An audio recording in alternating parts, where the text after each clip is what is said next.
नमस्कार, मैं हूं फैज आलम फैजी। आज हम न्यूज लाइन में बात करेंगे वर्तमान मॉनसून सत्र की। मॉनसून सत्र के शुरू होते ही हंगामे की वो रूपरेखा तैयार दिखी जो पहले भी देखी जाती रही है, इसलिए इसको लेकर बहुत ज्यादा हैरत हो ऐसा भी नहीं लगता।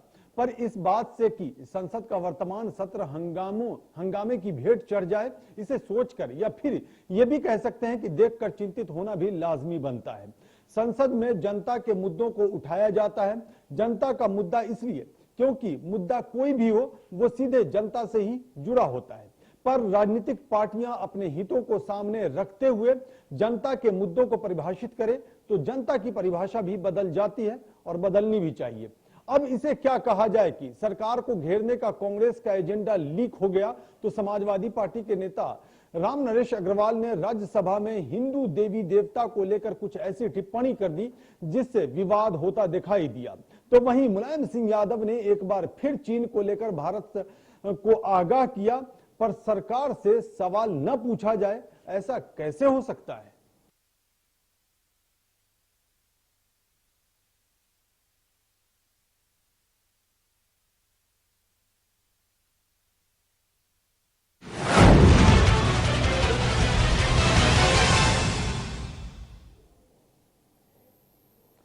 संसद के वर्तमान मॉनसून सत्र में भी हंगामा होता दिखाई दे रहा है। ऐसे में एक बार फिर यह सवाल मुंह बाए खड़ा है कि जनता के हितों की रखवाली कहां होगी। अजीब नजारा तो उस वक्त दिखाई देता है जब विपक्ष के साथ साथ सत्ता पक्ष की तरफ से भी हंगामा होता दिखाई देने लगता है। हम इन्हीं तमाम मुद्दों पर चर्चा करेंगे अपने मेहमानों के साथ, लेकिन पहले एक रिपोर्ट देखते हैं।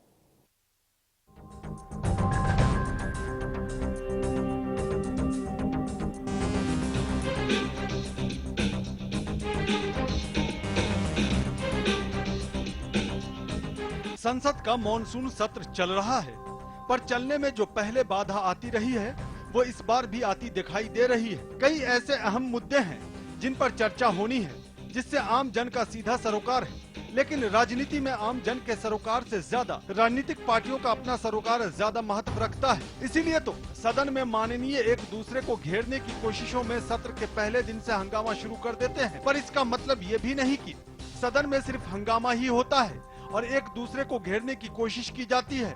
सदन की गरिमा के मुताबिक काम भी होता है, इससे इनकार करना भी गलत होगा। वैसे हम बात कर रहे हैं वर्तमान मॉनसून सत्र की, जिसमें संसद में सरकार को घेरने का कांग्रेस का प्लान लीक हो गया है। ये जानकारी सामने आई है कि कांग्रेस ने 32 पन्नों का एक पुलिंदा तैयार किया है, जिसमें कांग्रेस ने सरकार को घेरने के लिए कई बड़े मुद्दे शामिल किए हैं। इसको लेकर बीजेपी ने कांग्रेस पर संसद की कार्यवाही को बाधित करने की साजिश रचने का आरोप लगाया है। यहाँ केवल और केवल गौ रक्षा के विषय में किस प्रकार लिंचिंग और मॉब लिंचिंग को लेकर राजनीति की जा सके, इस विषय पे कांग्रेस पार्टी की जो स्ट्रेटेजिक टीम है वह चर्चा करती है। I would call this dossier of disruption. यह संसद को बाधित करने के लिए 32 पेजों का एक ड्रॉसियर है, एक फाइल है। एक तरफ संबित पात्रा कांग्रेस पर निशाना साध रहे थे तो दूसरी तरफ विपक्ष भी सरकार को कई मुद्दों पर घेरने की कोशिश में लगा रहा। समाजवादी पार्टी नेता मुलायम सिंह यादव ने लोकसभा में चीन का मुद्दा उठाया। मुलायम सिंह यादव ने स्पष्ट कहा कि भारत को पाकिस्तान से नहीं चीन से खतरा है और पाकिस्तान को लेकर कसीर कर रहा है। पूरी तैयारी हो चुकी है।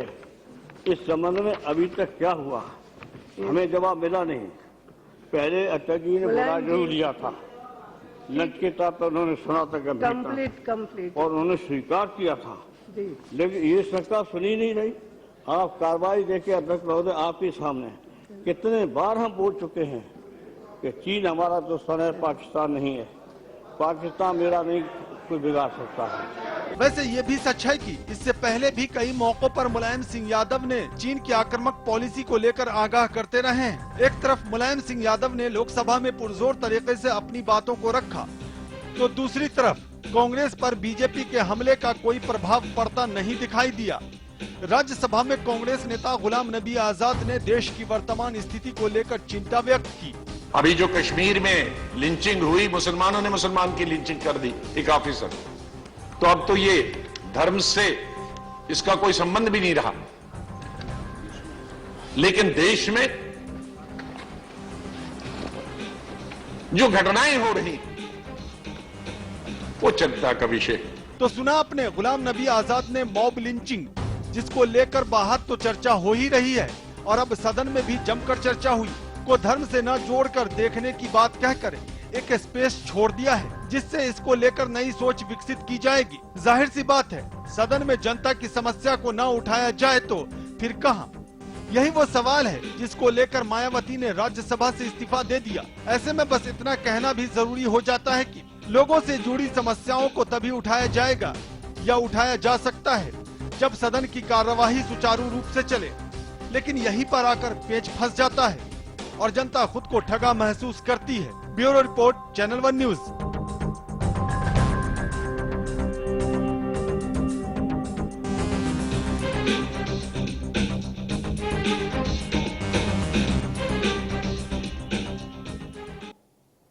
जी हाँ, तो संसद का मानसून सत्र चल रहा है, लेकिन पिछले कई सत्रों की तरह इस बार भी हंगामा होता दिखाई दे रहा है। कई ऐसे मुद्दे हैं जो काफी अहम हैं, जिस पर चर्चा होनी चाहिए, लेकिन उन सब मुद्दों से दूर भटकता दिखाई दे रहा है। अगर संसद की कार्यवाही की बात की जाए तो विपक्ष सत्ता पक्ष पर इल्जाम लगा रहा है, सत्ता पक्ष विपक्ष पे इल्जाम लगा रहा है। जनता की गाढ़ी कमाई यूं ही बेकार और बर्बाद होती दिखाई दे रही है। इन्हीं सब मुद्दों पर अपने मेहमानों के साथ हम चर्चा करेंगे। चर्चा की शुरुआत से पहले मेहमानों का हम तारुफ करा दें जो इस वक्त हमारे साथ मौजूद हैं। हमारे साथ हैं प्रोफेसर ललन प्रसाद, जो वरिष्ठ पत्रकार हैं। प्रोफेसर ललन प्रसाद, आपका बहुत बहुत स्वागत है। अनुज यात्रे कांग्रेस के नेता हैं। अनुज यात्रे, आपका भी बहुत बहुत स्वागत है। यशवीर सिंह समाजवादी पार्टी के वरिष्ठ नेता हैं। यशवीर सिंह, आपका भी बहुत बहुत स्वागत है। मुकेश वाजपेयी बीजेपी के नेता हैं। मुकेश वाजपेयी, आपका भी बहुत बहुत स्वागत है। हम सबसे पहले शुरुआत करेंगे प्रोफेसर ललन प्रसाद आप ही से, क्योंकि हम चाह रहे हैं कि विश्लेषण से शुरू हो, उसके बाद राजनीतिक पार्टियों के नेताओं से कमेंट्स लिए जाएं। प्रोफेसर ललन प्रसाद, आपने देखा पिछले कई सालों से, चाहे सरकार इधर की रही हो या उधर की रही हो, हंगामा होता रहा है सत्रों में, और हंगामे की वजह से सत्र की कार्यवाही स्थगित हुई है, बर्बाद हुई है, जनता की गाड़ी कमाई गई है। वही नजारा कमोबेश फिर से दिखाई देने लगा है। कई ऐसे अहम मुद्दे हैं जिसपे चर्चा होनी चाहिए, उस पर चर्चा न हो करके कुछ ऐसे मुद्दों को उजागर करने की या सामने लाने की कोशिश की जा रही है जो उन मुद्दों से भटकता हुआ या भटकाता हुआ दिखाई दे रहा है। दूसरी तरफ कांग्रेस के बारे में जो बात निकल करके सामने आई है वो भी आपके सामने है। देखिए, ऐसा है कि जनतंत्र में विरोधी पार्टियों को इस बात का हक है कि जनता के मुद्दे और उस प्रोसेस में इस तरह के हंगामे कोई आश्चर्यजनक नहीं है और विधानसभा में होता है, संसद में होता है। लेकिन दुख की बात यह है कि जब ये चीजें एक हद के बाहर हो जाती हैं, जी, जहां सिर्फ वो बहस के लिए बहस नहीं होता, बल्कि जो उनकी राजनीतिक गोटी है उसको सालने के लिए, और जिस तरह से लोग स्टेप लेते हैं कि सारा संसद ही बैठ जाता है और बहुत महत्वपूर्ण बिल संसद के रह जाते हैं, उस पर डिस्कशन नहीं होता।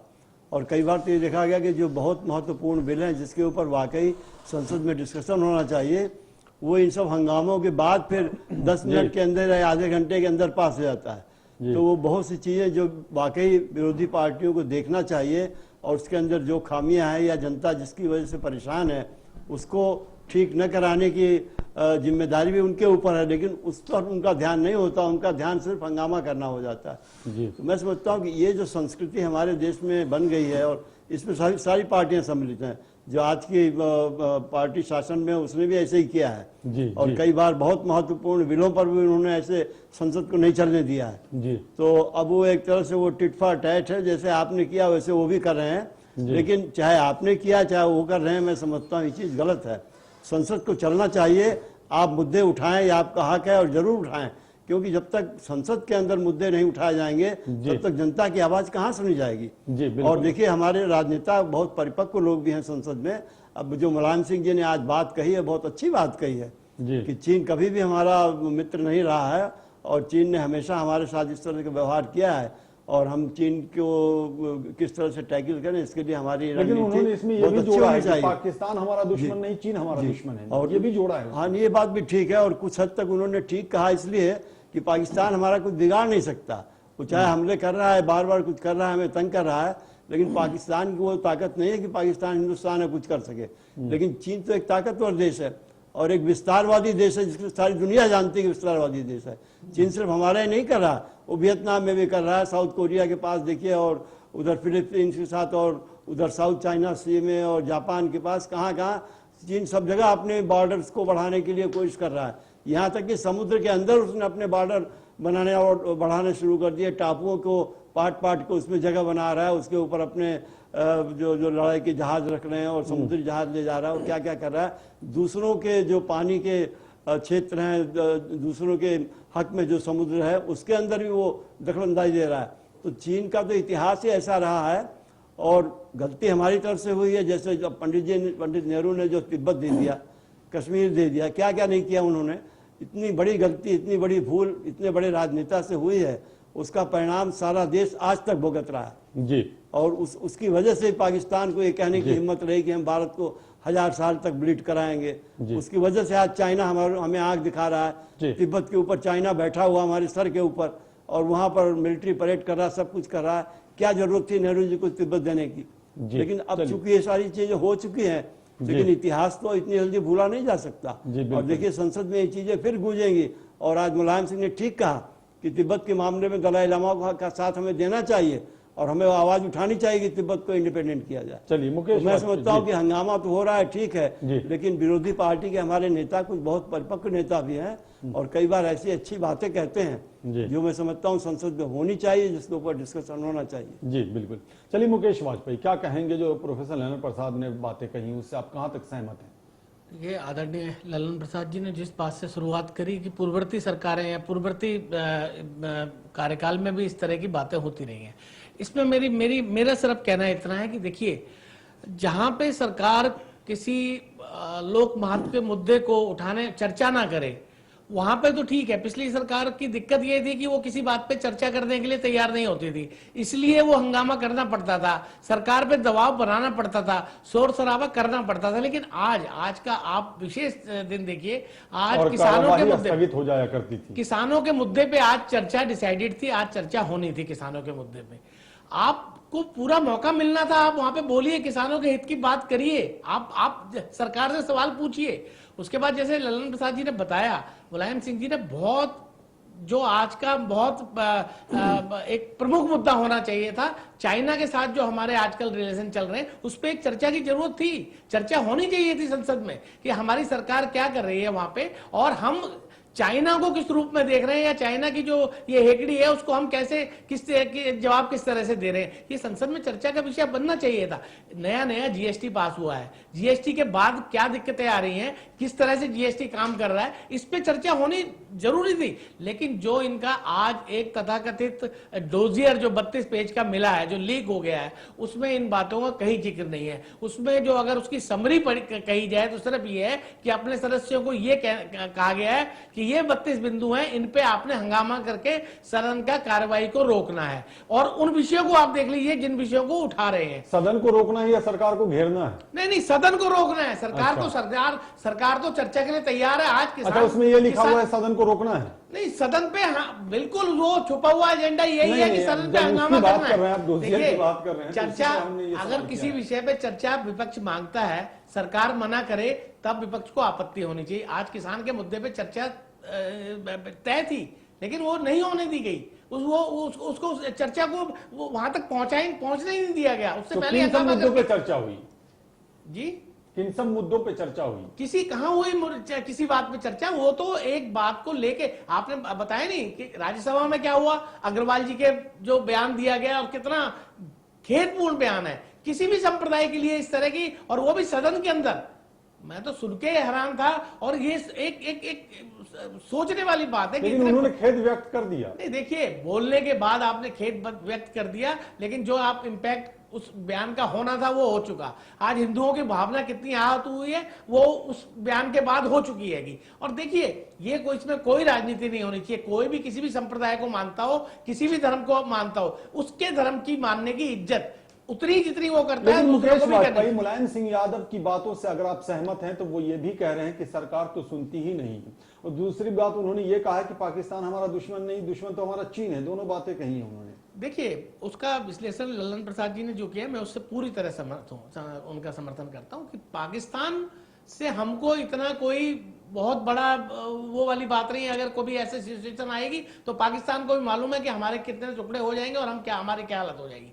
लेकिन चीन की आदत ये है, और देखिए, इतिहास हमेशा इतिहास से सीखना चाहिए। इतिहास अपने को दोहराता है। 1962 से जो हमें सीख मिली, 1962 से पहले यही हिंदी चीनी भाई भाई हमारे को कहते थे और उसके बाद पीठ में छुरा घोंपा था। उसके बावजूद भी जो भी पुराने राजनेता रहे उन्होंने तिब्बत भी दे दिया और इस तरह से हमारे मतलब दोस्ती को इस तरह से वो करा गया कि जैसे ये हमारे सबसे ज्यादा अगर वेलविशर कोई है तो इंडिया चीन का हैगा।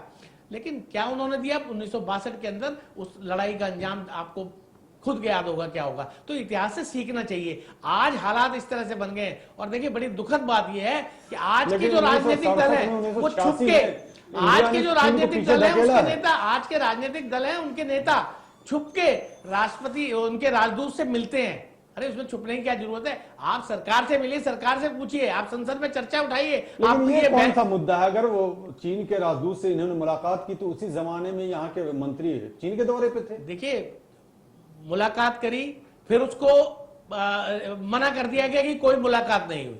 जब वो खबर बिल्कुल कंफर्म हो गई कि मुलाकात हुई तब उसको कहा गया कि हमसे क्या, हम अगर मुलाकात ठीक है, मेरे सवाल का जवाब नहीं दिया। हाँ। मुकेश वाजपेयी, मुलायम सिंह ने जो बात कही, आपने कहा कि सहमत हैं, लेकिन वो ये भी कह रहे हैं कि सरकार सुनती ही नहीं। देखिए सरकार, अब यही तो मैं कह रहा हूं ना, ये चर्चा का विषय होना चाहिए था। मुलायम सिंह जी की बात का बिल्कुल जवाब मिलना चाहिए था और सरकार बताती अगर चर्चा ये सदन पे लेकर, सरकार वो कह रहे हैं बार बार मैंने कहा है, आगाह किया है, लेकिन सरकार नहीं सुनती। सदन में अगर इस विषय को उठाया जाए, चर्चा इस पे मांगी जाए, सरकार चर्चा के लिए तैयार है और उसमें ये जवाब जरूर आएगा कि सरकार क्या कर रही है, क्या कितनी तैयारी है। वो तो बड़े परिप्रेक्ष्य में ये बात कह रहे थे, सिर्फ सदन में चर्चा की बात नहीं कर रहे थे, वो बड़े परिप्रेक्ष्य में कह रहे थे कि हमने हमेशा आगाह किया है, लेकिन सरकार नहीं सुनती। सरकार आगाह है, सरकार अलर्ट है और सरकार इसने इस बारे में क्या काम करने हैं वो काम कर रही है।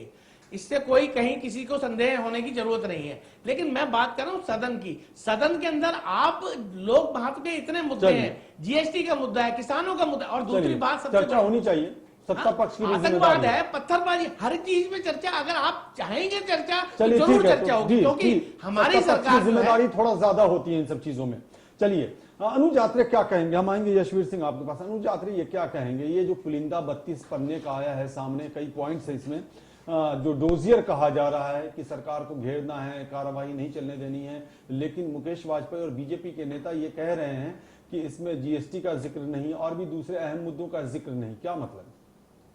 देखिए फैज भाई, ये जो अगर 32 पन्नों का इनके पास कहीं से कुछ प्रिंट आउट मिल गया तो मुझे समझ नहीं आ रहा कि इसका इतना ज्यादा, ये जो इनकी कार्यशैली है हर चीज को हाइप करना, आज उसको भी लोगों का ध्यान भटकाने के लिए इन्होंने एक प्रेस कॉन्फ्रेंस करके वो कर दिया। ना जाने पता नहीं क्या है इनके हाथ में, ऐसा देश के हाथ में ऐसा कुछ वो आ गया। देखिए कोई भी जब सदन आता है, कोई भी सत्र चलता है, हर पार्टी अपनी रणनीति बनाती है, चाहे सत्ता पक्ष हो या विपक्ष हो, वो रणनीति बनाती है। वही अपने सांसदों को भी गाइड करते हैं, अपने घटक दलों से भी करते हैं कि हमने इस पॉइंट के ऊपर, इन पॉइंट के ऊपर हमने सदन में अपना पक्ष रखना है और इन पॉइंटों के ऊपर हमने अपना विरोध प्रकट करना है जो सरकार ने खमियां रखी हैं। एक वही चीज उनके हाथ में आई है, उसको ऐसा क्या इन लोगों ने पेश कर दिया? वो जो जितने पॉइंट्स हैं उसमें जीएसटी शायद नहीं है, ऐसा कुछ कहा जा रहा है। नहीं है, आतंकवाद भी नहीं है, चीन का कहीं जिक्र नहीं है, पाकिस्तान का कहीं मालूम नहीं, वो उनके पास का कहीं जिक्र नहीं है, पूरा बुलंदा है या आधा अधूरा है, इस चीज में, इस चीज को वो बताएंगे। सरकार की और विपक्ष की जो हमारी जो केंद्र बिंदु के पॉइंट्स हैं, जो क्या है, उनमें सब कुछ शामिल है। आज झगड़ा किस बात का था? आज झगड़ा इस बात का था जो वाजपेयी जी कह रहे हैं। आज इनको शायद मालूम नहीं, पता नहीं अपनी तरफ से जानकारी दे रहे हैं, पीछे से जानकारी लेके आए। आज झगड़ा ही इस बात का था कि कांग्रेस पार्टी ने मुद्दा उठाया था किसानों के ऊपर चर्चा करें और प्रधानमंत्री जी सदन में मौजूद थे। उनकी मौजूदगी में जो है सरकार सदन पे किसानों की आत्महत्या और किसानों के कर्ज माफी के ऊपर चर्चा करने को तैयार नहीं हुई थी। इस बात पे शोर शराबा हो, इस बात पे हंगामा हो और ये कह रहे हैं हम किसानों पे चर्चा करने, किसानों के तो ये बात ही नहीं करने को तैयार हो रही सरकार।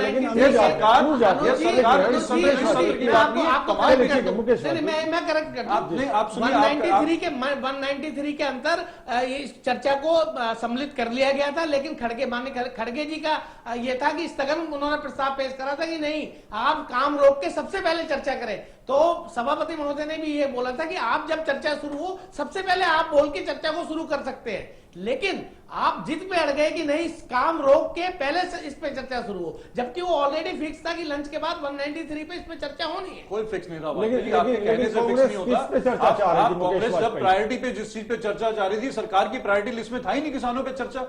आज जब कांग्रेस ने शोर शराबा मचाया, कांग्रेस के सांसदों ने मचाया कि किसानों की बदहाली का इस समय सबसे प्रमुख मुद्दा है, आज देश की आंतरिक सुरक्षा का सबसे प्रमुख मुद्दा है, आज बॉर्डर की सुरक्षा का सबसे लेकिन प्रमुख मुद्दा आपका है। जो वो डोजियर है उसमें इन सब चीजों का जिक्र देखिए क्यों मुझे नहीं? डोजियर शब्द से एक तो आतंक- फैज भाई आपत्ति है, ये भाजपा के लोग बोले अपनी ये कुछ भी शब्द बोले, लेकिन आपसे मैं उम्मीद नहीं नहीं करूंगा नहीं, कि आप उसमें बाज़ाब्ता बीजेपी ने स्टेटमेंट जो दिया है उसमें डोजियर शब्द का हाँ, प्रयोग देखिए किया है उन लोगों बीजेपी ने। को ये लोग कुछ भी बोल सकते हैं, ये लोग किसी भी पत्र को किसी भी चलिए मैं प्रिंट उसे आउट को, पुलिंदा किसी भी- बोल दूं, कुछ भी मैं बोल उसे सकते पुलिंदा हैं। बोल दूं। ये लोग सांप को जो है लकीर बना करके भी पेश तो कर आप सकते क्या हैं, लकीर बोलेंगे? को सांप आप भी अपना दिखा शब्द देते जो हैं। यूज करना चाहते हैं उसको क्या चलिए, बोलेंगे? ठीक है, फाइल- ठीक है, लेकिन फाइल चाहे बोलेंगे, कुछ भी पुलिंदा बोले, कांग्रेस पार्टी बोलेंगे। अपनी कुछ भी रणनीतिक सत्र बोलिए, को लेकर अनुज के एक आत्रे- अहम सत्र अनुज का आत्रे- मानसून सत्र चल रहा है, चलिए। उस पर कांग्रेस पार्टी अपनी रणनीति बनाएगी कि संस्कार सरकार ने कहां गलती की, किन किन बिलों में गलती की और क्या देश के अहम मुद्दे हैं जिन पर चर्चा होनी चाहिए। वो चलिए, सारे ठीक। हमारे पॉइंट्स थे, उसमें कौन सा ऐसा इन लोगों को आपत्ति हो गई जो इन्होंने देश के सामने पेश कर दिया? बिल्कुल लेकिन ठीक, वो जो उसमें लिखे दिखा हुए रहे हैं, पॉइंट्स संबित वो हम पात्रा जो उठाएंगे, दिखा रहे हैं, वो हम जो उठाएंगे उन पुलिंदा, चर्चों चलिए को। आप उसको जो नाम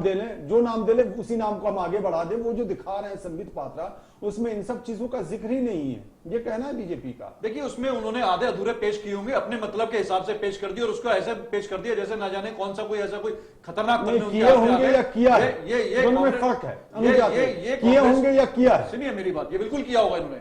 नहीं, आज- किया होगा नहीं या किया है, दोनों में फर्क है, आसमान जमीन का फर्क है। देखिए बिल्कुल किया होगा, ये लोग कुछ नहीं भी भाई, कर सकते किया हैं, मैं होगा बताऊं। कह रहे हैं आप। मैं इनकी तरह आपके चैनल पर बैठ करके बिल्कुल जो है, जब तक जिस चीज में मैं बिल्कुल ना- श्योर शॉट नहीं हूं, मैं दावे के साथ नहीं कह सकता। अच्छा, तो ये लेकिन confusion पूरी तो है ही संभावना आपको, है, तो। पूरी संभावना है जिस तरह का चलिए, इनका चाल संभावना चरित्र पे है, आ गए आप।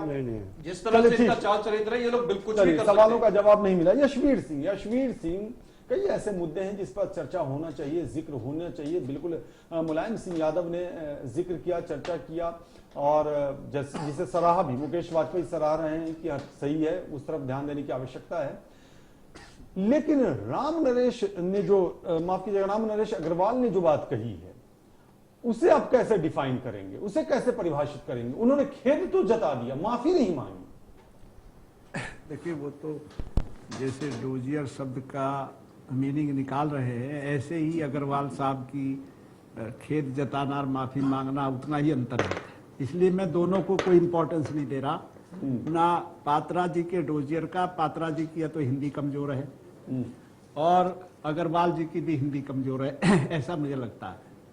नहीं, अग्रवाल जी ने नहीं, वो जो खेद कहा उन्होंने, माफी मांगी, क्या कहा उसमें कुछ हिंदी में रहा होगा और बड़े कड़े शब्दों में। नहीं, खेद कहा है उन्होंने। मैं अगर किसी की मैं भावना खुद को इतना ठेस महत्व नहीं पहुंची तो देता। अगर भी लगाया है, अगर किसी की भावना को लेकिन ठेस मुकेश पहुंची तो मैं वाजपेयी, खेद। सदन फिर खामोश हो गया, उनकी बात को कहने के बाद जब खेद सदन खामोश जता हो दिया तो वही गया। अब चलिए समझ ठीक है, आ लेकिन गया। यशवीर सिंह अपनी बात पूरी करें। खेद और माफी में मैं कोई ज्यादा अंतर नहीं समझता। नहीं, अंतर मुझे तो है होगा, मैं कहूँ टेक्निकली वर्ड के मीनिंग देख लेंगे, जी। डिक्शनरी में बहुत वेरिएशन कर जाता है कभी कभी। देखिए संसद जिन चीजों के लिए है, मेरा मानना है कि बहस का स्तर इस देश में गिर रहा है। मुझे कहने में कोई अफसोस नहीं। जी, तो जिम्मेदार कौन सा है? जिम्मेदार वही लोग हैं जो वहां बैठे हैं, बाहर चाहे के लोग इधर थोड़ा क्यों ही या उधर क्यों? बाहर, उसमें कोई उसका जिक्र नहीं करता मैं। नहीं, क्यों नहीं करते? हमें दोनों ही हैं। दोनों ही, हाँ। चलिए, यही तो जानना कल तक ये विपक्ष में थे, जब ये भी यही नाटक करते थे, आज ये विपक्ष में वो भी वही करेंगे। आज भी मैं वही- उसको नहीं, एक बड़ी दिलचस्प बात कह ली। हाँ। आपने कहा कल तक ये विपक्ष में थे तो यही नाटक करते थे, हाँ। और आज जो विपक्ष में है, क्या वो भी वही नाटक कर रहे वो हैं? भी कर रहे हैं। नाटक। मैं कह रहा हूँ, यस, अरे नाटक भाई, कह लो या जो मुद्दे नहीं, हैं, जब आपने जिन कही चीजों, तो बात स्पष्ट कहें। जी। बहुत स्पष्ट कहता हूं मैं। जी, और सबसे अहम सवाल वही है, डिफेंस का सवाल हो, सीमा की सुरक्षा का सवाल हो, देश की आंतरिक सुरक्षा का सवाल हो, किसान के सवाल हो, ये मुद्दे जीएसटी से भी बहुत बड़े हैं। जी, जीएसटी तो एक कानून बना है, उसमें अभी 4000 संशोधन आएंगे अगले साल में। रोज एक आता है, इसका माफ हो गया, इसका घट गया, इसका बढ़ता, घटते बढ़ते रहेंगे। जिसका प्रेशर हो जाएगा, इसका कम करो, सरकार करती आई है, कोई नई चीज नहीं है। वास्तव में आज सबसे बड़ी समस्या है राष्ट्र के सामने, और चाइना हिंदुस्तान के लिए समस्या नहीं, आज पूरी दुनिया के लिए समस्या है। अमेरिका जैसे देश के लिए आज चाइना समस्या है। अमेरिका भी बैठा अपनी पनडुब्बियां लेकर के समुद्र के बीच में। क्यों? लेकिन उनको लगता है, ठीक है, वो बात तो हमने कर ली, लेकिन इसलिए- एक चीज समझाइए, एक चीज समझाइए। जी, लोकसभा में मुलायम सिंह यादव इस मुद्दे को उछालते हैं, यानी कि चीन के मुद्दे को उछालते हैं, चीन के मुद्दे को उठाते हैं और कहते हैं कि चीन बड़ी समस्या है और चीन बड़ा दुश्मन है, और राम नरेश अग्रवाल कुछ और मुद्दों को लेकर के चलते हैं। तो ये कंफ्यूजन क्यों है? देखिए वो लोकसभा ये अलग अलग मुद्दे अलग अलग जगहों तो पर, हाउस वो भी एक ऐसा मुद्दा जो काफी विवादास्पद हो गया। देखिए राम नरेश अग्रवाल जी इतने एक्सपर्ट नहीं है, चूंकि मुलायम सिंह जी डिफेंस मिनिस्टर रह चुके और जिस वक्त डिफेंस मिनिस्टर थे उस वक्त भी इन्होंने ये बयान दिया था, मैं याद दिला दूं आपको। नहीं, उन्होंने कई बार कही ये बात, ये मैंने जिक्र भी किया, उस वक्त भी कहा था, जिक्र भी किया मैंने, चाइना उन्होंने ये बात हमारे कही। लिए सबसे बड़ा समस्या आने वाले समय में होगी। ही जे स्टेट्समैन, वो अपनी बात पर आज भी अडिग हैं। उन्होंने बात जितनी मजबूती से कही, आज पूरा देश उनको इस बात के लिए धन्यवाद दे रहा है। मैं दूसरी बात कहना चाहता हूं, 62 में जिस वक्त हम थोड़ा सा टेरिटरी हार गए थे, उस वक्त के डिफेंस मिनिस्टर थे, उन्होंने बयान दिया था पार्लियामेंट में कि अगर 10-20 किलोमीटर के सूखे पहाड़ उन्होंने कब्जा लिए तो चलो हमने छोड़ दिए। महावीर त्यागी उस वक्त देहरादून से मेंबर ऑफ पार्लियामेंट थे, मुझे याद है उनका स्टेटमेंट। सही बात है जी। उन्होंने कहा था कि अगर मेरे सिर पे बाल नहीं है, गंजा है, तो इसका मतलब नहीं कि कोई उस पर आके जूते मारे। और उस पर सदन में जो हंगामा हुआ था मुझे आज भी याद है। मैं कहना चाहता हूं कि चाइना ने अभी भी पिछले 5 सालों में जिस तरह से वो हमारा बॉर्डर पर आगे बढ़ते जा रहे हैं, मैं तो कहता हूं 10-12 किलोमीटर का पिछले 5 साल में उन्होंने हमारी टेरिटरी में घुसे हैं। वो सबको मालूम है, कांग्रेस के जमाने में घुसे हैं, अब भी घुसे हैं और घुस रहे हैं रोज, क्योंकि वहां परिस्थिति ऐसी है। तो वो एक उनकी कोई लगता है कि सोची हुई साजिश है। अरुणाचल से लेके और यहाँ तक इतना लंबा बॉर्डर है, तो वास्तव में मुलायम सिंह जी ने इस बात को फिर देश के सामने ऐसी समस्या को रखा है जो बहुत ही आगे आने वाले वक्त में, प्रोफेसर लल्लन साहब ने कहा कि चाइना तो हर देश पर कब्जा कर रहा है। चलिए एक लाइन में जवाब दे दें, क्योंकि हमें ब्रेक पे जाना पड़ रहा है। मुलायम सिंह यादव ने कहा कि पाकिस्तान हमारा दुश्मन नहीं, आप मानते हैं इस बात को? मैं मानता हूं, दुश्मन नहीं है पाकिस्तान। दुश्मनी इशू पर है, एक इशू है, वो इशू तो 1000 साल चलेगा। लिख के देता हूं मैं भी आज भी। एक जम्मू कश्मीर का सवाल है, वो चलेगा। इसका दुश्मनी हमारी एक बात की है। जम्मू कश्मीर का कोई इशू नहीं है, नहीं, जम्मू कश्मीर वो जो कोई पाकिस्तान, आतंकवाद सबसे बड़ा इशू है। आतंकवाद तो हमारा एडमिनिस्ट्रेटिव फेलियर है। हम ब्रेक के बाद आएंगे, आतंकवाद हमारा जवाब जरूर लेंगे, हम आपसे जवाब जरूर लेंगे। हमें एक छोटे से ब्रेक के लिए रुकना पड़ रहा है, लेकिन हमारी ये बहस जारी है, कहीं जाएगा नहीं।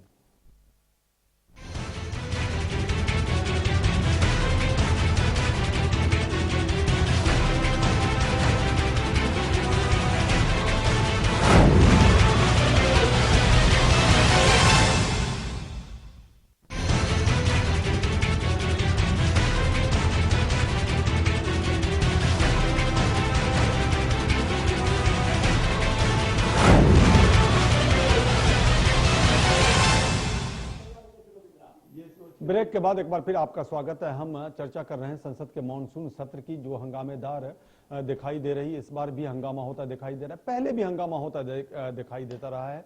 शायद ये परंपरा सी चल पड़ी है, जो आज सत्ता पक्ष में है कल विपक्ष में थे तब भी हंगामा हो रहा था, जो आज विपक्ष में है कल सत्ता पक्ष में थे तब भी हंगामा हो रहा था। जनता की गाढ़ी कमाई इसमें जाया हो जाती है। जो अहम मुद्दे हैं वो पिछड़ जाते हैं, कुछ ऐसे मुद्दे जो सामने आ जाते हैं जिसकी वजह से और भी ज्यादा दिक्कतें होती हैं। लेकिन ब्रेक पर जाने से पहले यशवीर सिंह जो समाजवादी पार्टी के नेता हैं, उन्होंने कुछ अहम मुद्दों पर रोशनी डालने की कोशिश की थी। अब मुकेश वाजपेयी आपके पास आएंगे। मुकेश वाजपेयी, यशवीर सिंह ने जो बात कही है ब्रेक पर जाने से पहले, क्या उससे आप सहमत हैं? उन्होंने ये माना है, जो मुलायम सिंह यादव ने बात कही है, उन्होंने ये माना है कि पाकिस्तान हमारा दुश्मन नहीं, हालांकि जम्मू कश्मीर का भी इशू इन्होंने छेड़ने की कोशिश की है।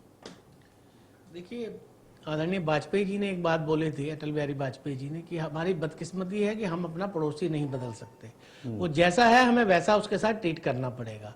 और बदकिस्मती है कि मैं वही बता रहा हूँ कि चीन भी हमारा पड़ोसी है और पाकिस्तान भी हमारा पड़ोसी है। लेकिन दुश्मनी का अगर देखा जाए तो जितनी दुश्मनी हमारी पाकिस्तान से डायरेक्टली है उतनी चीन से डायरेक्टली नहीं है। लेकिन जितना चीन ताकतवर है उतना पाकिस्तान ताकतवर नहीं है। तो यशवीर सिंह जी का ये कहना और मुलायम सिंह जी का भी ये कहना कि पाकिस्तान से हमारे को इतना खौफ नहीं होना चाहिए या नहीं है, शब्द का प्रयोग किया है।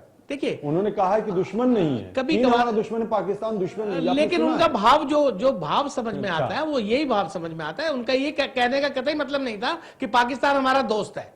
उनका कहने का मतलब यही था कि अगर पाकिस्तान को और चीन को आप दुश्मनी के एक पलड़े में रखते हैं तो चीन ज्यादा हमारे लिए खतरनाक साबित हो सकता है बनस्पत पाकिस्तान के।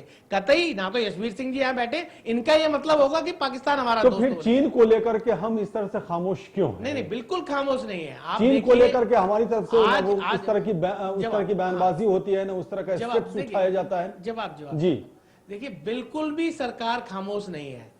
चीन की हर इस तरह की किसी भी उसका तुरंत कार्रवाई करी जाती है, तुरंत जवाब दिया जाता है। और ये चीन की हड़बड़ाहट जाहिर होती है। देखिए, जब उसने कॉरिडोर वाला जो इशू था उसमें हमने ईरान से 4 बार पत्रकार पे जाके हमने कंप्रोमाइज करा। ये यहाँ पे वियतनाम से हमने अपने आर्म्स एम्यूनिशन देने की उनसे डील करी। जापान से हमारे संबंध सुधरने शुरू हुए। तो चीन नेचुरल जो अपने को इस एरिया का दादा समझता है या अपने को इस एरिया का बॉस समझता है, जब उसको ये लगने लगा कि भारत 3 साल के अंदर कुछ हमसे ज्यादा आगे बढ़ने वाला है, तो निश्चित तौर पे उसको अपनी बौखलाहट कहीं ना कहीं दिखाने का ये एक जिसको मान सकते हैं जरिया उसने ढूंढा कि इस तरह से हम शायद भारत को तंग कर सकते हैं। लेकिन निश्चित तौर पे ये सरकार इस काबिल है। और इस आप अभी हमारे प्रवक्ताओं का बयान भी देख लीजिए, सरकार की तरफ से भी ये बोला गया है कि चीन ये गलतफहमी में ना रहे कि 62 वाली स्थिति है। अब भारत 62 से कहीं आगे पहुंच चुका है। तो आज इस बात को निश्चित तौर तो पर भारत चीन भी जानता 62 से आगे कब पहुंचा? पिछले 3 साल में या 62 से लेकर अब तक की देखिए, प्रक्रिया रही है? 62 से पानी गंगा में बहुत बह चुका है। नहीं 62 का जरा इसको स्पष्ट करें। 62 के टाइम में और अब के टाइम में हमारे पास जो सामान उस समय शायद उस समय इतनी ताकत नहीं थी, उस समय इतनी कैपेसिटी हमारे अंदर नहीं थी कि हम परचेज कर पाते या ले पाते। लेकिन आज अगर तो ये ताकत कब आई? बैलेंसिंग कब ऑफ से पावर आई? की बात करें, ये बैलेंसिंग ताकत कब से आई है? देखिए, ये कंटिन्यूस प्रोसेस होता है। लेकिन पिछले जरूर 3 साल के अंदर जो तेजी आई है, और जो 3 साल के अंदर वियतनाम, जापान जैसे देशों से हमारी संधियां हुई हैं, चाहे वो आर्म्स एम्यूनिशन देने पे हो, मिसाइल देने पे हो, नहीं दोनों बात नहीं कह रहा मैं स्पष्ट बात कह रहा हूं कि ये एक प्रक्रिया चलती रहती है जिसमें हम सामान खरीदते हैं अपने डिफेंस के लिए। लेकिन 3 साल के अंदर जो तेजी आई है, चाहे वो अमेरिका से सौदे करे हो हमने, चाहे रशिया से सौदे करे हो, और कई कंट्रियों से हमने सौदे करे हो, तो इस सब चीजों को मद्देनजर रख के चीन जो अपने को इस क्षेत्र का दादा समझता था, अपने को एक बॉस समझता था कि इस दक्षिण एशिया में मैं बॉस हूं और मेरी बात सबको माननी पड़ेगी, आज उसको हालात ये लग रहे हैं कि शायद ये जो बैलेंसिंग पावर भारत हमारे समकक्ष आता जा रहा है या कहीं हमसे आगे निकलता दिखाई पड़ रहा है, इसको कहीं डिस्टर्ब करने की जरूरत है। इसीलिए निश्चित तौर पे बिल्कुल सही कहा कि मुलायम सिंह जी ने भी आज इस बात की तरफ इशारा करा कि जो पिछली सरकार ने गलती करी थी, जो तिब्बत उनको दे दिया था, जो तिब्बत आज भी हमारे साथ खड़ा है, चाहे वो भूटान के साथ आज भी हम कंधे से कंधा मिला के खड़े हैं। आज लड़ाई किस बात की है? भूटान पे कहीं थोड़ी सी जगह पे वो अपना कब्जा दिखा रहा है। को तो आप बार बार छू रहे हैं, लेकिन दूसरे पहलू को नजरअंदाज कर रहे हैं। बार बार मुलायम सिंह ने ये कहा कि हम सरकार हमारी बात नहीं सुनती, सरकार ध्यान नहीं देती। ये भी तो बात कही मुलायम सिंह, इस पर ध्यान ही नहीं दे रहे। इस पर क्यों नहीं बोल रहे? हम तो चाहते हैं ना इस पे विस्तृत तौर पे चर्चा हो जाए। विपक्ष नहीं चर्चा की मांग करे, रक्षा चीन के संबंध में और पूरा देखिए, ऐसे विषयों पे तो राजनीति होनी नहीं चाहिए। बिल्कुल पूरा राजनीति विपक्ष नहीं और होनी सत्ता चाहिए कि पक्ष राजनीति एक हो रही है। एक आवाज में बात लेकिन करें। राजनीति हो रही है। लेकिन दिक्कत प्रोफेसर तब होती है जी। जब विपक्ष के नेता गुपचुप जाके राजदूत से मिलते हैं। देखिए, दिक्कत तब शुरू होती फिर है। वहीं पहुंच गए विपक्ष के नेता। मैं एक बात कहना फिर चाहूंगा। यहाँ के मंत्री वहां क्यों जाते हैं? व्यापार क्यों चल रहा है? देखिए, अगर मुलायम सिंह ने ये दिन जी, के उजाले में मुलायम अगर सिंह ने आप कोई आपको ये काम भी बता करते दूं, हैं, एक मिनट दिन के मुकेश उजाले में वापस, अगर मुलायम सिंह ने यह भी कहा है कि जो व्यापार चीन से हो रहा है, वहां से जो सामान आ रहे हैं वो घटिया किस्म के सामान है। क्यों वो घटिया किस्म का सामान आ रहा है? अगर मुलायम सिंह की बातों से सहमत है आप तो मैं इसका जवाब दूंगा। 1 मिनट देखिए जी। पहले मैं इसी सवाल को ले लेता हूं कि चीन से जो माल आ रहा है घटिया है, इसमें कोई संदेह नहीं कि चीन घटिया से घटिया माल भारत के बाजारों में बांट रहा है। लेकिन ये फिनोमेना कोई आज से नहीं है जी, बिल्कुल ये पिछले कई वर्षों से चल रहा है जी। और चीन को हमारी जो बहुत अधिक देनदारी हमारी बढ़ गई है चीन के प्रति। इतना माल चीन से आ चुका है हिंदुस्तान में कि उसका पेमेंट कोई आसान बात नहीं है। और देखिए, चीन की एक रणनीति रही है कि बहुत सारे देशों में चीन ने ऐसे ही काम किया है कि बहुत कम दाम पर अपने माल डंप किए हैं, वहाँ के उद्योगों को चौपट किया है और इसके बाद उन देशों को अपना कर्जदार बना दिया है। अमेरिका तक की स्थिति आ गई है कि इतना अधिक इंपोर्ट चीन से अमेरिका में हो चुका है कि अमेरिका की भी चीन के प्रति बहुत बड़ी देनदारी है। ये स्थिति चीन ने धीरे धीरे करके पिछले 10-15 सालों में 20 सालों में पैदा की हुई है और सारी दुनिया में इसलिए चीन अपने आप को अपनी दादागिरी दिखाता है कि हमने इतना पैसा दे दिया है, हमने इतना माल इनको दे दिया, ये हमारे सब कर्जदार हैं। और दूसरी बात ये कि चीन अपनी सैन्य शक्ति बहुत तेजी से बढ़ा रहा है पिछले कुछ वर्षों से। जैसा एसबीर सिंह ने बहुत अच्छी बात कही कि चीन के पास रॉ मटेरियल है, बहुत कुछ है, टेक्निक है और एकदम आधुनिकतम हथियार चीन खुद बना रहा है। और जितने बॉर्डर के नेशंस चीन के, क्योंकि चीन का बॉर्डर भी बहुत लंबा है, कई हजार किलोमीटर का है और उसमें जितने देश हैं लगभग सब उससे परेशान हैं क्योंकि एक बड़ा देश है और बाकी देश छोटे छोटे हैं। भारत को छोड़कर बाकी कोई इतना बड़ा देश नहीं जो चीन से लोहा ले सके। इसलिए चीन ये नहीं चाहता कि भारत हमारे टक्कर में आए। 62 में हमें हरा चुका है, कई बार हमारे आंख दिखा चुका हमें और वो जानता है कि भारत कमजोर है मिलिटरली और इकोनॉमिकली, हमसे लड़ नहीं सकता। लेकिन एक बात आपको मैं बताना चाहूँगा कि पिछले 3 सालों में वाकई परिवर्तन हुआ है। हमारी विदेश नीति बदल रही है और उस विदेश नीति में चीन को लेकर हमने भी घेराबंदी शुरू की है और जो समझौते दुनिया के बहुत सारे देशों से हमने किए हैं उसको चीन बहुत अच्छी तरह से देख रहा है और इसीलिए चीन बौखलाया हुआ आज की स्थिति में, क्योंकि चीन की जो प्रभुसत्ता थी पूरे एशिया में और एशिया के बाहर भी, यूरोप में और सब जगह, अगर किसी देश ने उसको चैलेंज किया है तो वो भारत ने किया है। जो चीन का आर्थिक विकास का दर था उसको अगर किसी ने पार कर दिया तो भारत ने पार किया। ये एक छोटी सी बात नहीं है और चीन इस बात को खूब समझता है। और दूसरी बात यह कि चीन में डिक्टेटोरियल रेजिम है। चीन कोई डेमोक्रेटिक कंट्री नहीं है जहां इलेक्टेड लोग हैं वहां पार्लियामेंट में कुछ बोल सकें। आपके यहाँ तो पार्लियामेंट में लोग उल्टी सीधी बातें भी बोल देते हैं, ऐसी बातें बोल देते हैं जो नहीं बोलना चाहिए। तो डेमोक्रेसी में अगर मुलायम सिंह ने ये कहा कि सरकार अपनी रणनीति बता नहीं रही, लेकिन देखिए कोई सरकार रणनीति तो बता नहीं सकती, सरकार ध्यान ही नहीं दे रही है। हाँ, ध्यान नहीं दे, ध्यान का मतलब तो यही हुआ ना कि सरकार हमें बता नहीं रही है। सरकार इसको लेकर ध्यान नहीं दे रही है, मतलब गंभीर नहीं है। देखिए गंभीर नहीं, ऐसा तो नहीं कहा जा सकता।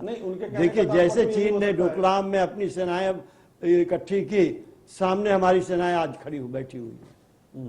तो ये बात नहीं कि हम नहीं कर रहे हैं, लेकिन हाँ हमारी सीमाएं हैं। चीन से युद्ध करने वाली बात नहीं है। सिर्फ एक लाइन में जवाब जी। जो भारत की तरफ से कदम उठाया जा रहा है क्या ये संतुष्ट करने के लायक है आपकी निगाह में? मैं समझता हूं कि इसके अलावा अल्टरनेटिव कोई बहुत ज्यादा नहीं है जी। उसकी वजह यह है कि हम अभी मिलिटरली इतना तैयार नहीं है जो हम डायरेक्ट कन्फ्रंटेशन चीन से लें जी। और जैसे चाणक्य ने कहा है जब तक कोई राष्ट्र स्वतः इतना तगड़ा नहीं हो सकता कि दूसरे को मार के हरा दे, उसको गिरा दे, तब तक डिप्लोमेसी ही सबसे बड़ा औजार है। किसी समस्या का समाधान न हुआ है, न होगा, न है। चलिए इससे इनकार नहीं किया जा सकता। लेकिन अनुज यात्रा फिर वापस चले, थोड़ा सा हम आगे बढ़ गए थे। हालांकि चीन का मुद्दा इसलिए सामने आया कि सदन में यानी लोकसभा में मुलायम सिंह यादव ने इस मुद्दे को उठाया है और कहा है कि सरकार ध्यान नहीं देती, बार बार आगाह किया है। और उन्होंने कहा, मैं अपने दर्शकों को बता रहा हूं दोबारा से, अगर दर्शक हमें देख रहे हैं, देर से देखना शुरू किया हो तो, और मुलायम सिंह यादव ने यह कहा है कि चीन हमारा दुश्मन है, पाकिस्तान हमारा दुश्मन नहीं, चीन हमें ज्यादा नुकसान पहुंचा सकता है। ये तमाम बातें, लेकिन हम सदन की कार्यवाही की बात कर रहे हैं। अनुज यात्रे, गुलाम नबी आजाद राज्यसभा में उन्होंने बयान दिया जिसमें उन्होंने मॉब लिंचिंग की बात करी है, जो भीड़ एकत्रित हो जाती है, लोगों की हत्या कर देती है। उन्होंने एक उसमें जोड़ा है, उन्होंने कहा है कि इसे धर्म से जोड़ करके नहीं देखा जाना चाहिए। उसमें एक अयूब पंडित का भी एग्जाम्पल लिया जा रहा है कि वहां मुसलमानों ने ही अयूब पंडित की हत्या कर दी थी। दूसरी तरफ उन्होंने ये भी कहा है कि जो वर्तमान परिस्थितियां हैं देश के अंदर, वो चिंता की बात है। दोनों चीजों को अगर एक जगह इकट्ठा करके हम कहें आपको कि इसे अब आप डिफाइन करें तो कैसे करेंगे?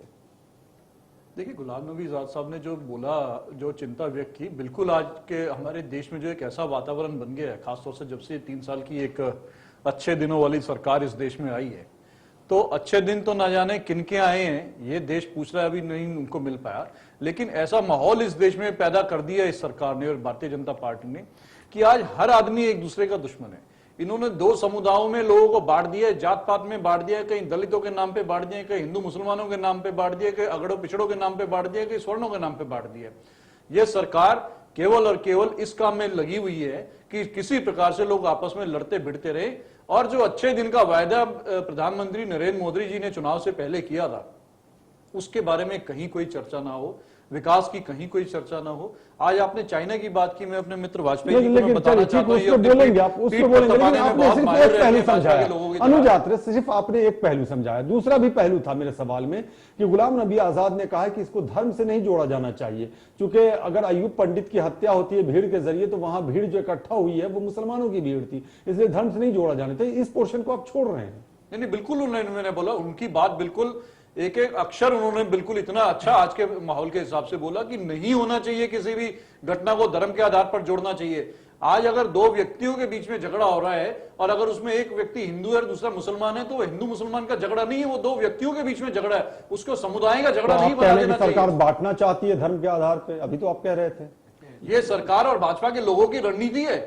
अगर किसी का भी आपस में झगड़ा होता है तो उसको ऐसा रंग दे दिया जाता है कि कहीं ना कहीं आज पूरे देश में हिंदू मुसलमान आपस में लड़ रहे हैं, ऐसा माहौल ये पेश किया जा रहा है। दोनों बात कैसे एक साथ चलेगी अनुजात? ये नहीं होना चाहिए। गुलाम नबी आजाद साहब ने बोला कि इस चश्मे से नहीं देखना चाहिए, इस चश्मे से नहीं देखना। अगर किसी का आपस में झगड़ा हो रहा है तो उसको ये नहीं रंग देना चाहिए कि ये दो समुदाय का झगड़ा हो गया, दो धर्मों के लोगों का झगड़ा हो गया, हिंदू मुसलमानों का झगड़ा हो गया। नहीं अनुजात, आपने मेरे सवालों का जवाब नहीं दिया। जो सवाल मेरा सीधा सा सवाल था जी, यशवीर सिंह आप ही जवाब दे दें, क्योंकि आपकी अलायंस में है आप जी। वहाँ जहाँ ये लिंचिंग हुई या जहाँ आज परिस्थिति है जी, वहाँ आज धर्म आड़े नहीं आ रहा जी। एक मुस्लिम पुलिस अफसर को मुस्लिम लोगों ने घेर करके मारा जी। आज वहाँ एक कन्फ्रंटेशन हो गया, एडमिनिस्ट्रेशन वर्सेस, यानी आर्मी, एडमिनिस्ट्रेशन, पुलिस वर्सेस वहाँ के लोकल लोग जी। उसमें कोई नहीं पहचान पा रहा कौन हिंदू है कौन मुसलमान है।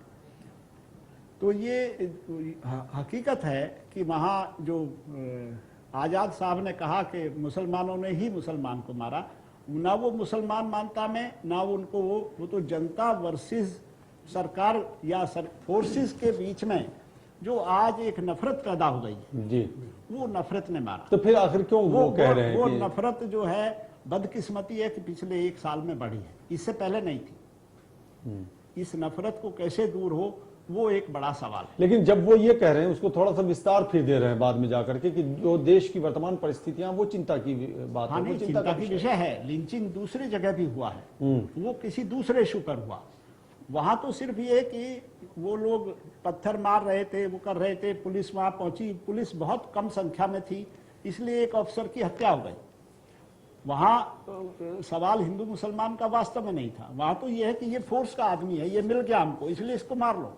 नहीं तो वो दोनों परिप्रेक्ष्य में कह रही है बात, वो दोनों ये एग्जाम्पल दे रहे हैं, वो दोनों परिप्रेक्ष्य में कह रहे हैं। वो कह रहे हैं कि जब मॉब लिंचिंग हो रही है तो उसको धर्म से नहीं जोड़ा जाना चाहिए, ये कह रहे हैं। दूसरी तरफ ये भी कह रहे हैं कि चिंता की बात है, सबसे बड़ी चिंता। और अनुजात्रे कह रहे हैं कि तोड़ने और जोड़ने की कोशिश हो रही है। बिल्कुल उन्होंने जो चिंता व्यक्त की, बिल्कुल यही मैं भी बात रहा था भाई, आप मेरे शायद समझ नहीं पाए कि ये जो आज हमारे समाज में, हमारे देश में ये चीज चल रही है कि कोई भी झगड़ा हो रहा है उसको धर्म का रंग दे दिया जाता है। यशवीर सिंह को बात पूरी करने दीजिए, जिस चीज पे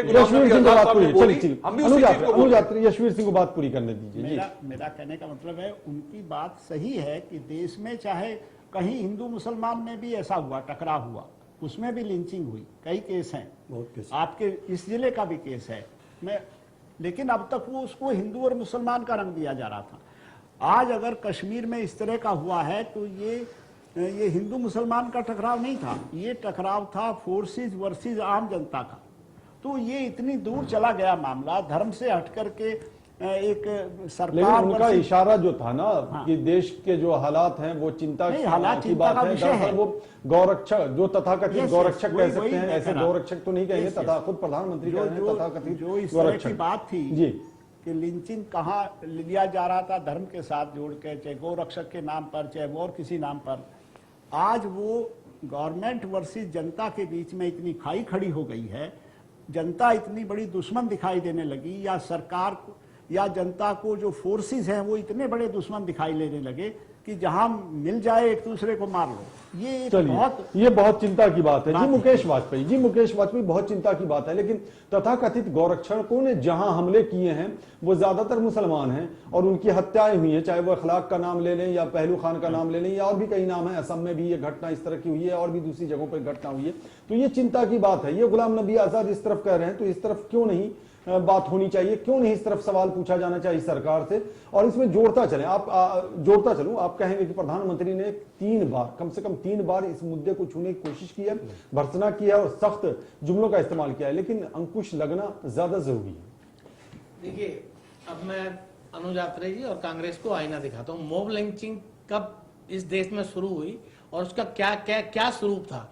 सन 1984 में जो भीड़ तंत्र ने, देखिए सुनिए तो सही, आप मेरे बोलिए पहले आज की 2017 की बात करवाते हैं, आप सरकार में बैठे हैं, अनुज आत्रे जब आप बोल रहे थे वो खामोश थे।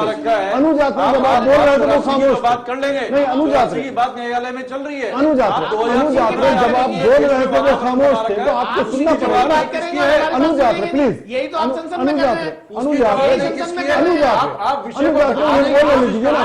अनुज आत्रे दंगों में शामिल थे, प्लीज, उनको सजा मिली है, उनके ऊपर अनुज आत्रे प्लीज, अनुज आत्रे जब आप बोल रहे थे वो खामोश थे जी, जब आप बोल रहे थे तो वो खामोश थे, तो जब वो बोल रहे हैं तो आप खामोशी से आपको मौका मिलेगा, आप बोल देंगे कि वो गलत बोल रहे हैं जी, आप बोल देंगे कि गलत बोल रहे थे, आपको एक और मौका मिलेगा, जरूर मिलेगा जी। किसी का पार्टी का नाम लिया ही नहीं है, मैं तो ये बोला है लिंचिंग की शुरुआत कहाँ से हुई। चलिए ठीक है, बोलिए। मुझे आईना दिखा रहे हैं, कांग्रेस पार्टी का पार्टी का नाम लिया। आप अपना पहले चेहरा को देख लीजिए। पूरी बात तो सुन ले पहले। अनुज आत्रे प्लीज, उनसे सने पड़े हैं, अनुज आत्रे आप जो है आप नहीं, अनुज आत्रे प्लीज, झांक के देखिए, देश नहीं, में क्या अनुज आत्रे माहौल नहीं दिया है।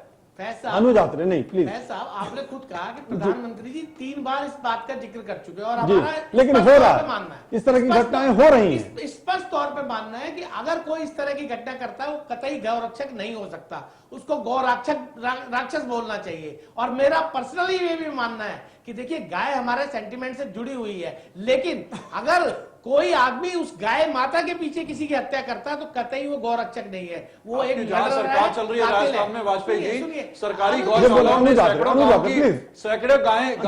जो सैकड़ों गायें राजस्थान की जो गौशालाओं में जो है शामिल हो रही है, उसकी जिम्मेदारी किसकी है? ठीक है, उसके लिए किसको सजा मिलेगी? थोड़ा सा बोलने दीजिए। आपको इस बात की चिंता करते हुए ही प्रधानमंत्री उसके लिए चिंता करेंगे तो सही आप अनुज आत्रे प्लीज, चिंता करने से जो सैकड़ों गायें मर गई हैं गौशाला में सरकारी में, उनके लिए आप चिंता करके बस आपका फर्ज पूरा हो गया। अब जवाब चिंता शब्द बोलने से बोल लूं, कौन जिम्मेदार है उसके लिए, ये बताइए। सुन तो ले अनुज जी, सुन तो ले। देखिए, इसी बात की चिंता करते हुए प्रधानमंत्री जी ने 2 बार स्पष्ट तौर पे बोला कि गौरक्षक, अगर इस तरह का कोई भी गौरक्षक के नाम पे कोई काम करता है तो कानून अपनी कार्रवाई कड़ी से कड़ी करेगा।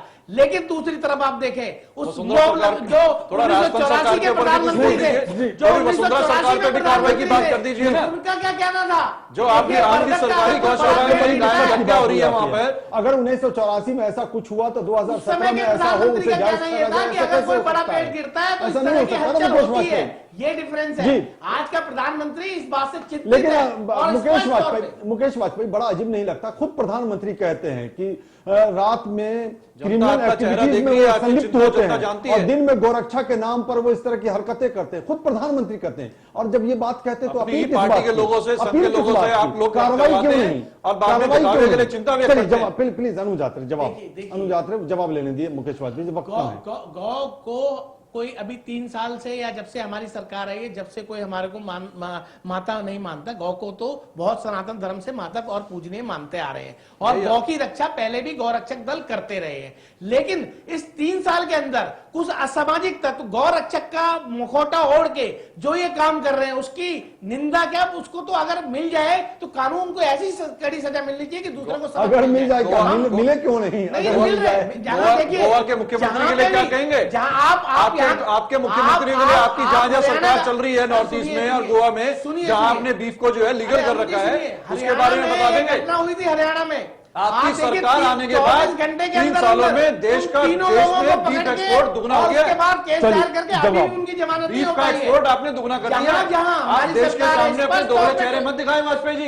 देखिए जब- हमें आप एक तरफ अनुज गोरक्षा यात्रे, की आपने बात सवाल करते कर हैं, लिया, बीफ का चलिए, एक्सपोर्ट वक्त आप नहीं है। दुगना करा अनुज देते हैं। यात्रे, आप पार्लियामेंट अनुज ना यात्रे, बनाएं यही इसको। यही तो मुद्दा आप भी दुगना हमारा कर रहे कि हैं, संसद में बीफ का हंगामा एक्सपोर्ट। होता है, जिसकी आप वजह 3 से सालों में आपने दुगना कर कार्यवाही दिया। बाधित होती आपके है, लोगों दोगले का चेहरे पैसा जनता बर्बाद देख होता चुकी है। है। यहाँ भी वही चीज, कम से कम यहाँ खामोशी के साथ बात देखिए, सुनिए, निश्चित आपको तौर मौका पे मिलेगा, आप जवाब दें। कानून व्यवस्था नहीं है। संभालना राज्य का अपना अपना एक विशेषाधिकार है। राज्य का अपना कानून व्यवस्था एक संभालने राज्य का में अधिकार होता है। गौरक्षा की बात करते हैं, एक राज्य में इनका केंद्र मुख्यमंत्री सरकार कहता की है तरफ कि से बीफ हर की राज्य कमी नहीं में- होने देंगे हम देश में, अपने राज्य में बीफ की कमी नहीं होने देंगे। आपकी पार्टी के मुख्यमंत्री बोलते हैं, आप दूसरे राज्य में कहते हैं गौरक्षा कीजिए। देखिए, केंद्र सरकार ने हर राज्य के लिए 2 बारी एडवाइजरी जारी करी है कि इस तरह की अगर कहीं पे भी वारदात होती है तुरंत उस पे कड़ी कार्रवाई करी जाए।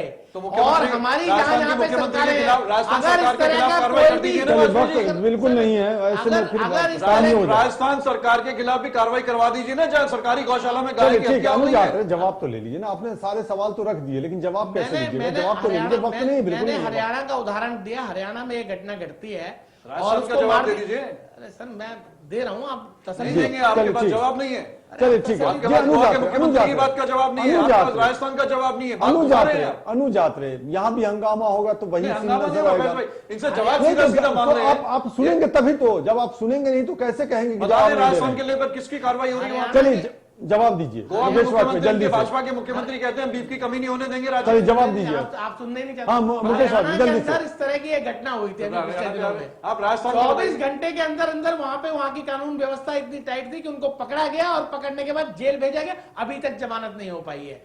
लेकिन मैं तो ये कहना चाहूंगा ना, हर प्रदेश में, चाहे कांग्रेस की सरकार हो या कोई भी सरकार हो, आप इस तरह का कोई भी अगर इस तरह का कोई इंसिडेंट करता है, कोई भी इस तरह के में लिप्त पाया जाता है, तो बेखौफ उस आदमी को दंडित किया जाए और ऐसी कड़ी सजा दी जाए कि दूसरा आदमी भी सोचे कि ऐसा काम ना करा जाए। वाजपेयी और जी, ये बता देखिए, दीजिए, इन ये 3 तो सालों में चिंता, आपने ये तो बीफ का चलिए एक्सपोर्ट ठीक क्यों है, दुगना करा दिया? चलिए ठीक है, चूंकि वक्त अब इजाजत आपने नहीं बीफ का देगा, बड़ी एक्सपोर्ट आपकी दिक्कत है। सरकार ने क्यों लेकिन- दुगना करा दिया? लेकिन- देखिए, चलिए ठीक है, आपने क्या क्या कराया, अगर मैं गिनाने पे आ जाऊंगा आप इसी का तो जवाब रह ठीक है, नहीं नहीं, जाएगा। प्लीज। हमारे तो आप आपके गिनाते कौन- वक्त नहीं है, रहते, वक्त नहीं है हमारे जवाब पास। दे दीजिए ना। चलिए ठीक है, आप हमारे तो गिनाते रहते, कभी अपना भी जवाब दे दीजिए। आपके कौन कौन से नेता चलिए, शामिल ठीक, हैं, ठीक उसमें है। ही टाइम सारा निकल जाएगा। यशवीर आप सिंह, ये बताइए, आप यशवीर गौरक्षा की सिंह, बात एक करते लाइन हैं, में बीफ यशवीर एक्सपोर्ट सिंह आप जवाब दुगना दे कर दें, देंगे। एक लाइन में यशवीर सिंह जवाब दे दें। जो हंगामा आ रही यहाँ देख रहे हैं, यही सीन कमोबेश, बल्कि उससे तो हम इसको जोड़ भी नहीं सकते। वो पवित्र संसद की बात हम कर रहे हैं, लेकिन इसकी वजह से जो दिक्कतें होती हैं, इससे जनता का बड़ा नुकसान होता है। यशवीर सिंह जनता का नुकसान तो होता ही है। जी, जनता का संसद के प्रति जो एक आदर होना चाहिए था वो घटता है। जी, वो सबसे खतरनाक चीज है। चलिए ये फालतू चीजों चलिए, पर ठीक बहस हो रही है चलिए और काम की चीजों पर बहस नहीं हो रही। प्रोफेसर नारायण प्रसाद, अगर कोई सवाल विपक्ष पूछना चाहता है, अगर विपक्ष ने कुछ एजेंडा तैयार किया है, तो उसे डोसियर कह के संबोधित करना, फिर मीडिया में आना, ये सब क्या है, क्यों नहीं?